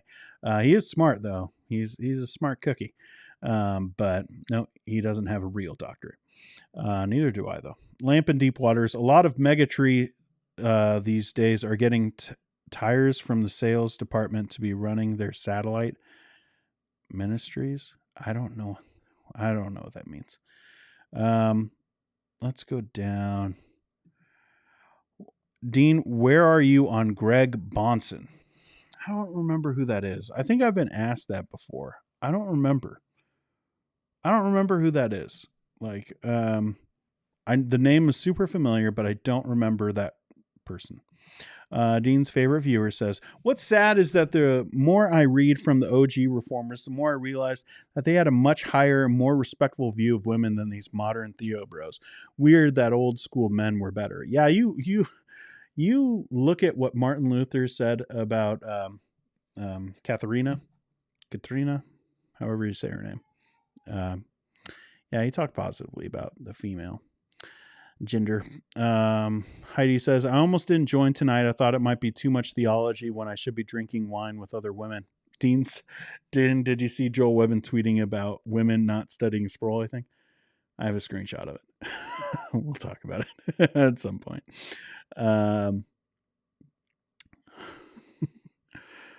Dr. Dean, nope. No one's giving me an honorary doctorate, and they're not going to. And Lamp and Deep Water says, I love Sproul. That's cool. All right, guys. We got 51 people. We got 31 likes. If you haven't hit the like button, I am personally offended. I'm so mad right now. It's just like a lot of anger. Honestly, I look at it. I'm like 52 people, 31 likes. Catastrophic! just come on. Where are we at? Also, hop into the chat. Let me know what you think about any of this kind of stuff, what you want to talk about. The rest of the stream is really up to you. We could go, what time is it? We could go at least another half hour, or we could end it right now. It's up to you to keep the conversation going because I'm tired. I've been up. I went to bed at 3 a.m.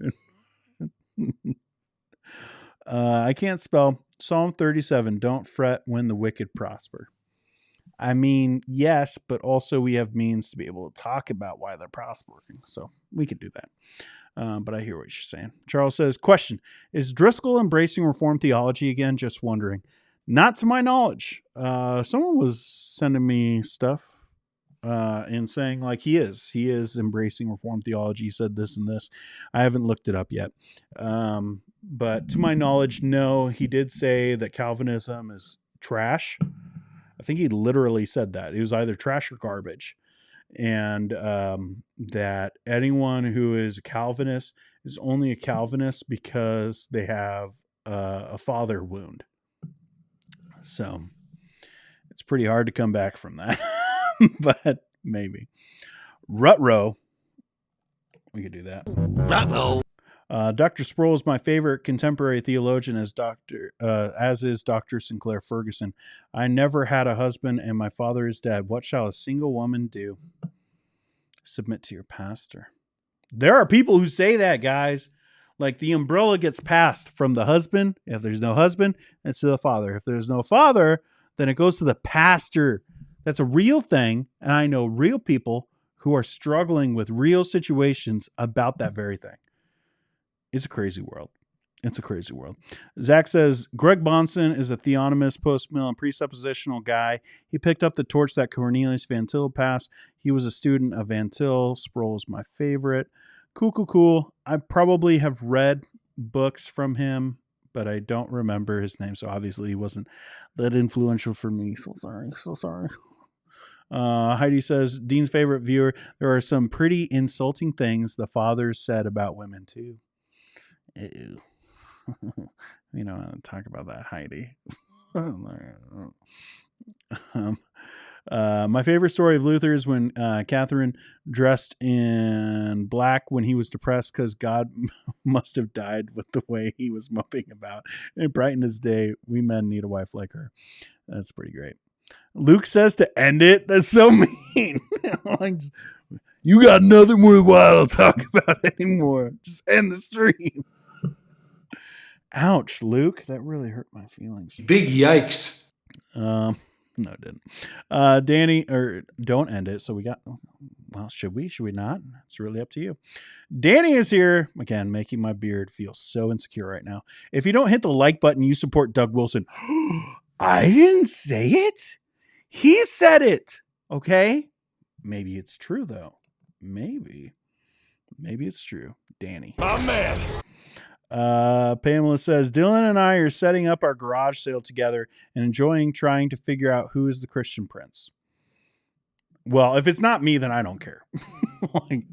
like you think I'm going to submit to some Christian prince? Like, also, who doesn't think of, what's his name? The guy who played Cyclops, who's in Enchanted. When I think of Christian prince, I think of that guy. and just like in that garb from Enchanted, in that costume, just running around and be like, I'm a Christian prince. That's what I think. So maybe we could. Oh, guys, we should do like that. Should be another.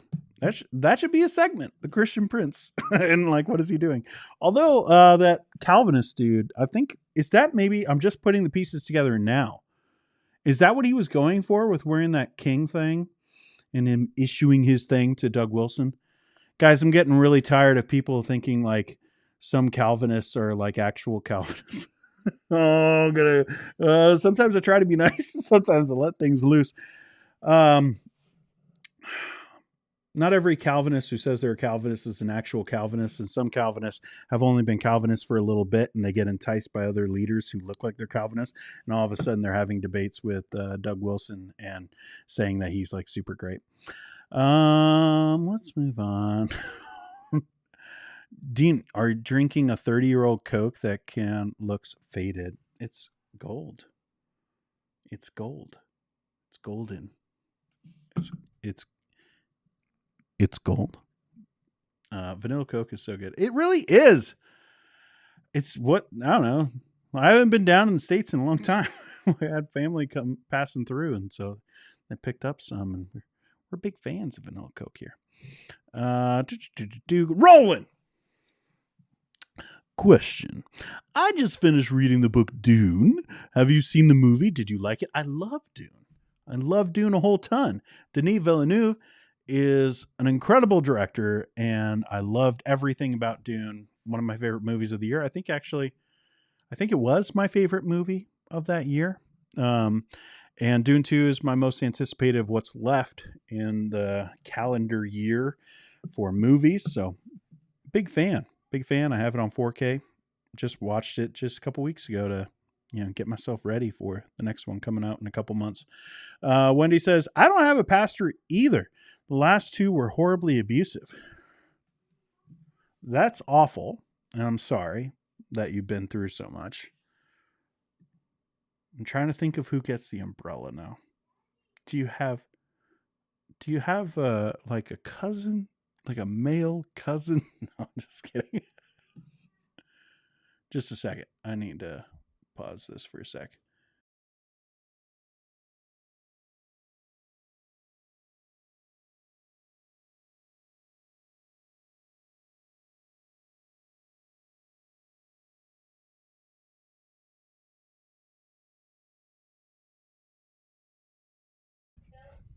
We got a buddy coming in.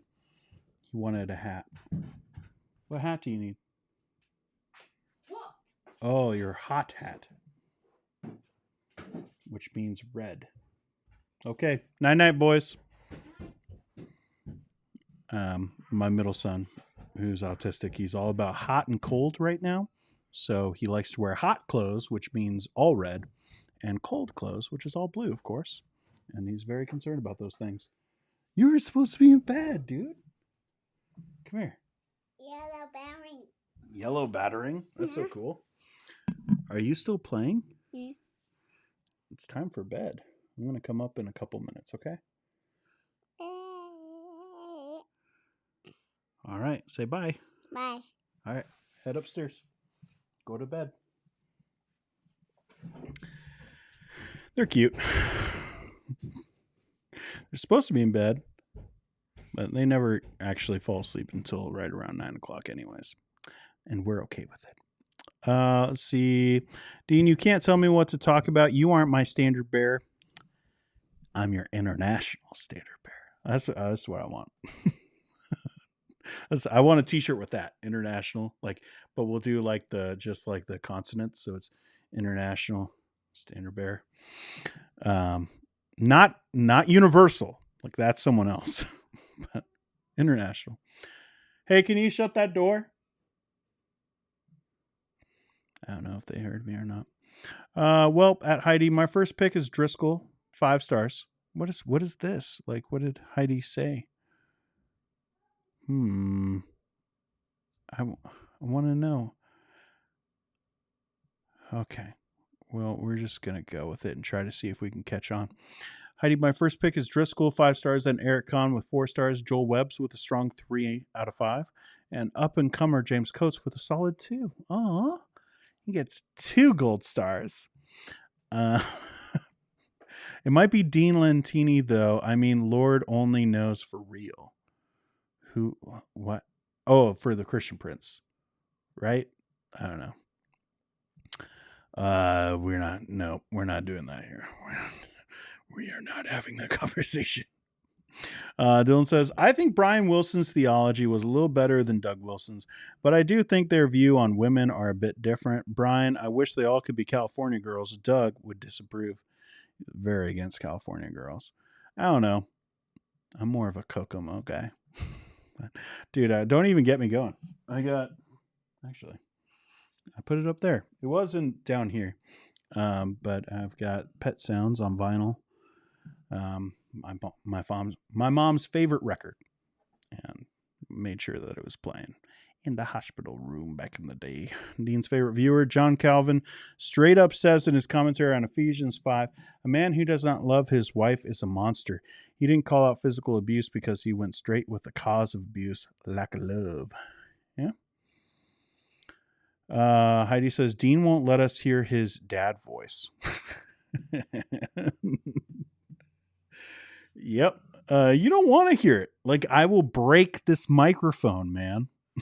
Like, even I have a voice, even when I was like in junior high, like for plays and stuff like that, I have a voice that resounds. Like, it just does.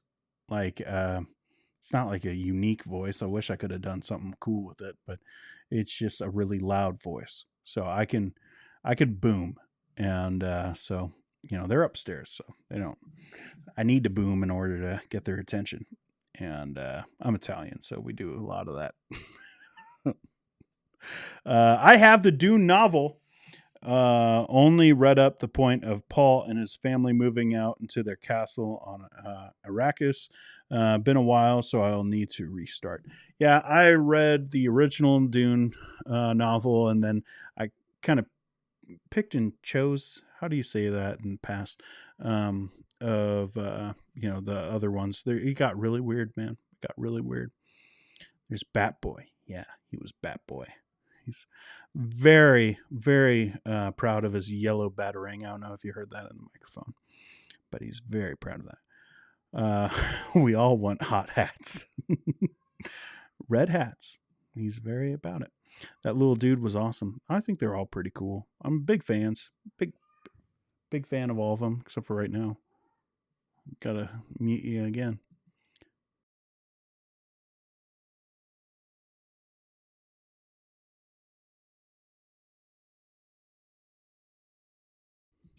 They like to congregate in the kitchen. Yeah. I'm just getting water. No, it's bedtime. You should have gotten water an hour ago. Batman never sleeps is true. Because he's for justice. Michael Foster's book is Good to Be a Man. Should be subtitled It Sucks to Be a Woman. That's pretty good. I like that. Good. Yep. Let's see. Yes. Was there any questions? You guys have any questions tonight, or are we wrapping it up? I probably should make sure those guys are getting upstairs. Again, this is normal for my house. Just usually, I don't know what it is when I do streams. Like they're actually really good usually, but when I'm not streaming, this is pretty much how it is. But they're pretty good. They always like play in their room and then come down and get water or get, they need, like right now when middle son comes down and he wants, some hat or some costume, because every night it's basically dress up. So he comes down and gets his Mario hat, or, we have like 1,000 costumes. We go big on Halloween, partly because, skulls are pretty cool and I like that kind of stuff. But also because it's like way better than buying them toys. Costumes are so much better because they will just keep on using them over and over and over again. So usually they'll come down and want all kinds of stuff until about 9:00, and then they just kind of, they fade quick. Wendy says, question, who's Dean's favorite viewer? Well, I think you know why you asked that. I'm not going to say it's not Wendy. It is Wendy. Wendy is one of my favorites for sure. I don't have an actual list, but I really appreciate Wendy.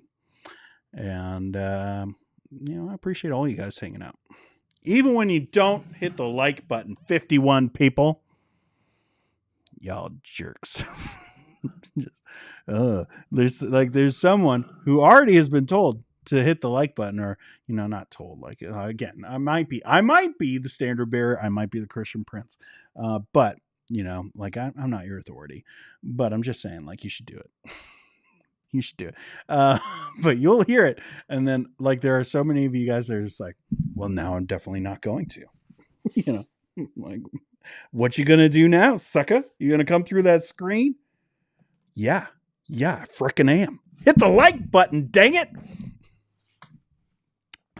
That was too much Christian cursing.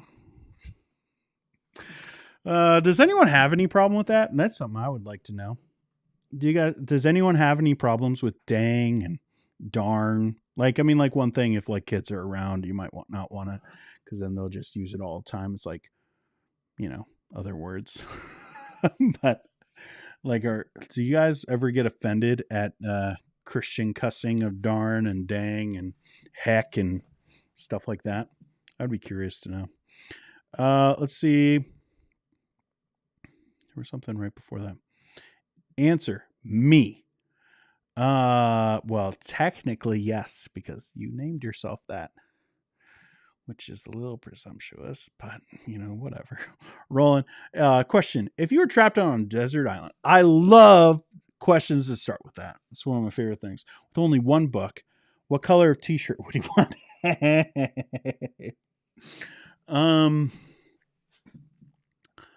Well, it's white, right? Like, cause like if we're a deserted island, like it's hot, so you don't want to wear black, even though black is my favorite color. It's the color of my soul. But I think I'd probably go white or red, because then you could put it on like you're on a deserted island. Like, are you really going to be wearing that shirt that much?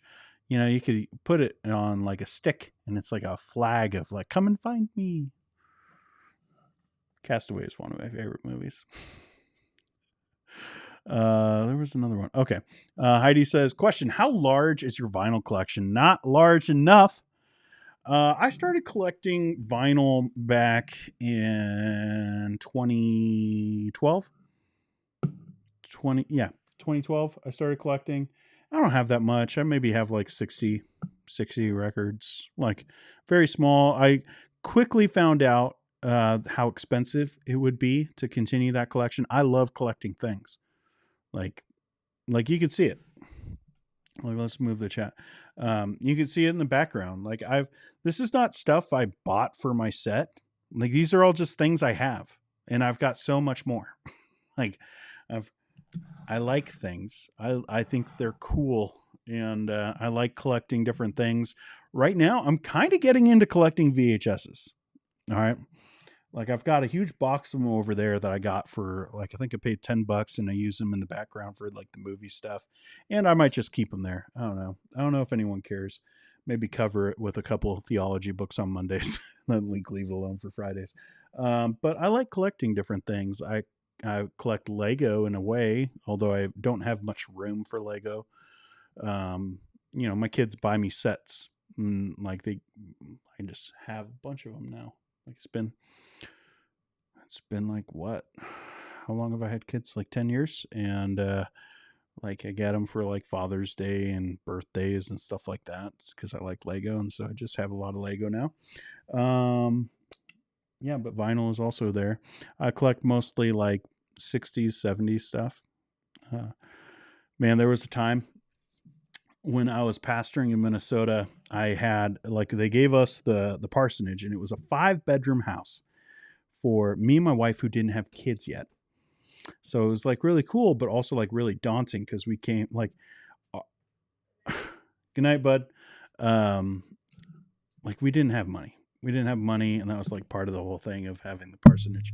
But like, we needed to fill these rooms. So I took up one of the rooms and painted the room space gray and made it into like the coolest study I've ever had. And I built like this comic wall, because I also collect comics. And I had my record player there, and I would listen to my records like late at night, because again, I've always been a night owl, so I'm just like up working on stuff. Back in the day, it was podcasts of different things. I've always been thinking about like this kind of stuff and doing podcasts of different forms. And back in the day, it was just with my Blue Yeti. Now it's a little bit fancier. But yeah, like, so I would just like work on that kind of stuff and listen to my records, and it was some of my favorite times. But That's how you know you're an introvert. You think about your favorite times. You're like, when I was alone at 2 a.m. And this is, what?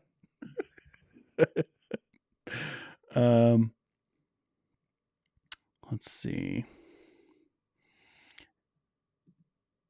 Last time we hit the like button, Dale Partridge got kicked off a conference. I don't know. Maybe it'll happen again. Winston Pickett, minced oaths. How could you, Dean? Is that what that is? Stop saying heck so much. Girls don't say it. LOL. No, not really. The children know because I use it too. So you don't care. Lamp in Deep Waters. How about that new song that just came out? It has curse words in it, but it's a really good song. Richmond, North of Richmond. I'm assuming that like just Richmond being in the title, is that a country song? If it's a country song, I'm never going to listen to it. It's just never going to happen. Unless Alex Melton, who's my favorite YouTuber of all time, does a punk cover of it. I won't listen to it. Sam says, I say much harsher words daily, so not a problem for me. Well, you might not be alone with that. Let's see. Michael S. says, Roland, the answer is clear from my response of the book. Hint, it is white. I don't know what that is, but I like you, Michael. Lamp in Deep Water, I'm a sinner. We all are, yeah. Kira says, I am here just doing wifely duties like cleaning the house. That's right, you got to, because your local standard bearer tells you to. Wendy says, I always hit the like button. I have a problem with Christian cussing because I had and still have such a potty mouth, and my conviction is that some words take God's name in vain. Sure. Like I'll say it. So if you are very offended with not saying the Lord's name in vain, but it's like a different form, it's just, maybe mute it for like 10 seconds. But I had a real problem before I met my mother-in-law with saying gosh. Like no one ever told me that was like using the Lord's name in vain. And that like, even though like she was like, you can't say all the other things of like heck and darn and shoot and all that kind of stuff. And now they do, because they're not fundies anymore. They are, but they're not as much. But like, it was helpful to be told not to say that, because I had never thought about it before. And I do have that conviction that if you use that, it's basically the same thing. But so you're a hoarder. I mean, kind of. It's like, not in a way that it's like taking over rooms. I'm also the kind of person that like, I need spaces to be not clean, but tidy. Like that it needs to be like, for me to feel good in a room, there can't be crap everywhere, which is awful with, essentially two kids that only make messes and never clean because like they actually can't. Like one is autistic and one is like really little. So like it can't be all that helpful. So like there's a lot of messes in my house. And so it's like frustrating, especially when they come down here. Like I basically took over the basement for the most part. Like it's, my books are over there. I have bookshelves over there and there and there and there. And then like the studio is on this side. You can't see any of this stuff. But my point is like, I've taken over the main portion of my basement, and they still bring toys down here, and like it stresses me out. But yeah, I do have a lot of weird, dumb stuff. So let's see. I listened to Slipknot, Korn, Meshuggah. I don't know who that is. So I can't judge anyone on cussing. Oh well. Yeah. Okay. Yeah. I feel the same way. Aaron says, raised to have a big issue with language like that. I have much bigger issues nowadays. Also, I don't really use them, but other taboo words have entered my vocabulary. Oh, snap. Is that another one? Roland says, I'm a maintenance tech of a property management company, and fair housing rules say we shouldn't use the word hoarders. Michael is trying to expand his vinyl. Michael, what kind of vinyl you got, man? What are your like main interests? Are they the same as mine?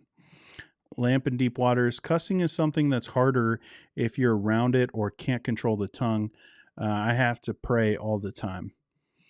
Yeah, I think eventually I will do some kind of teaching, like where I'll go a little bit more in depth on it. I actually don't have a problem with cussing. Like I never cussed until like, because again, I was raised in a very conservative Christian home, and it was always like you're gonna be like possessed by Satan if you do, like that kind of thing. Um, and I was always taught like, oh well, the Bible strictly forbids it. But when you look at those passages, it's very clear that like they're talking about like words that don't tear people down but build them up. It's more about the attitude than the actual word. And some of these words that Paul does use, like I know the King James only guys want to get around it, but he straight up cusses. Like there are cuss words in the Bible. So I actually don't have a problem with Christians cussing. At least, like there are a lot of things you got to put around that, especially when you consider like testimony, and like for some people in the world, like it is like a big deal. Like even like regardless of faith, they're just like you shouldn't cuss if you're a Christian, and to cuss around them might really damage your testimony. So like there's a lot of like things that you got to have in place and have thought through. But I do think that there is place for Christians to cuss, and for it not to be sinful. But that's probably one of those things that people are going to say, you wrong. So I'm used to it. Jamie says, I still cuss. I'm better than I used to be. I'm more offended when people don't take the Lord's name in vain, as in their behavior doesn't match their beliefs. Yes, if you take the Lord's name, like you could say the F word around me and you won't see me like freak out. You say the Lord's name in vain around my kids, I'm going to get very angry. Like now again, like I was on my birthday on Monday, we went, and I think I might have talked about it. Or I don't know, probably not actually. We went to 7-Eleven and got birthday Slurpees because I love Slurpees. Like all right, let's go into full story time, okay? You get a little bit of story time before Dean ends the stream here in just a couple minutes because Heather's coming home. Like I love Slurpees so much that when I went away to college, and I came back for Christmas break, I went to my 7-Eleven to get a Slurpee, and the owner came out. And I'm not going to do the accent because I've been told that's not okay anymore. But he came out and was like, where have you been, buddy? And gave me a big hug. And he's like, you've grown so much. like I got so much taller. I was skinny as a rail back then. And he's just like he was talking to me as if we're best buds. And I was just like, yeah, I went to college. He's like, oh, I missed you, man. And it's like, I mean, like we would small talk, but it like, that's how much I love Slurpees. It's like, I went away to college and the guy who owns 7-Eleven was just like, where is this dude? Like, I never see him anymore. And so that's how much I love it. So on my birthday, we went to go get Slurpees. And there was a lady who was really upset about something. Probably something really bad happened to her that day. But she was cussing out like the guy at the register. And this is in Saskatchewan. Like this isn't anywhere crazy. It's just funny to me because I grew up right off of Casino Road, which was a really dangerous neighborhood in Everett, Washington, lots of crime. And so like my dad got mugged a couple blocks away from us. I've talked about this before. Right across the street was a place that we called Murder Field. You want to know why? Because somebody got murdered there. Like that's like, it's a rough neighborhood. So I'm kind of used to this, but I haven't seen it in a while.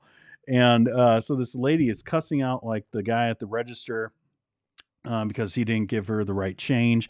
And this little like trucker guy, he's little and round, and he's like yelling at this lady about like, you shouldn't be yelling at the kid. And then they start getting into this altercation, and like they're getting in their faces. And I just like, again, I have one of those voices that just like really resounds, and I'm not don't shy away from those kind of situations. So I just go, I came in here for a birthday Slurpee with my children. and I just said it really loud. And they both kind of were like they were like cussing at each other in each other's faces and like looked back at me. And then the guy was like trying to get me into it. And he was just like, well, she's doing this. And I was like, guy, I don't care. Just stop it. And like, I had to like get in the middle of this thing. But yeah, I don't know why I started telling that story actually. Just to say there's like you start cussing, you could go really wrong. You can go really wrong with it. And probably not great to use cussing in that scenario. I don't know if that was my point. I got lost in two different stories and I'm like tired, so that's what you get. You get what you pay for. I remember when buying vinyl was cheap. Oh man. Nope. It definitely isn't. Dean, I love country. You are hurting me. Well, country music hurts my ears, so I don't feel bad. It's bad. It's bad music. You can't convince me otherwise. It's just really, really bad. Sam says, yeah, anything with God or Jesus used as a cuss word is a big no. Yeah, agreed. Like, I don't think that's debatable for Christians. Oh, collector of fine art. Ooh, fancy. Let's see. Michael says, is it fairly neutral unless you have an allergy, in which case is a good way? What? 90s country? Sorry, Sam. No decade of country. Country music to me is the worst. I'm sorry.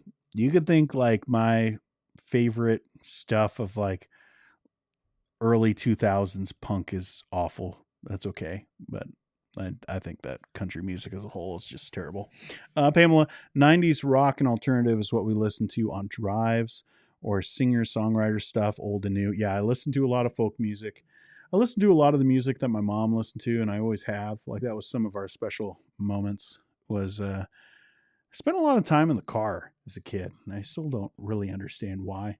But we would listen to the radio, and we would listen to the oldies and, Beach Boys and stuff like that. And she's from Southern California and spent a lot of time in San Francisco and was a hippie. And so like they're like all that kind of music. So I love all that stuff. But yeah, not country. I feel bad. I feel bad for him. Charles says, my take on cussing is it's lawful, but probably not beneficial. Personally, doesn't bother me a bit though. Yeah. Yeah. I think like if you don't have, like, it's again, like that kind of like strong brother, weak brother kind of thing of whether you think it's okay.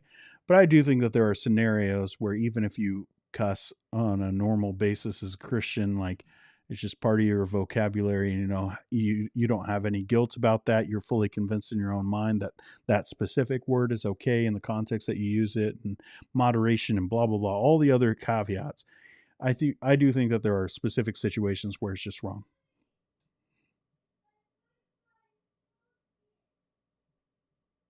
Just a sec.